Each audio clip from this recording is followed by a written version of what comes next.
Aniya na ang mga dagkong balita karong adlaw sa One Mindanao. 29 anyos nga lalaki, patay human maligsan og bus sa Malaybalay City, Bukidnon.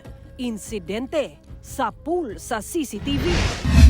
Pipila ka mga lugar sa Davao Region ug General Santos City gibaha sa kalit nga pagtaob sa tubig dagat nga epekto sa nasinating high tide.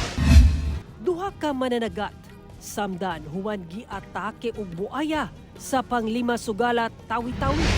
We have a relationship now, a father-daughter relationship, since we cannot discuss anything legal anymore. Yeah. Sad lang that it has to Yeah. happen inside Yeah, the yeah. ICC, Pero there is inside the a detention. good side.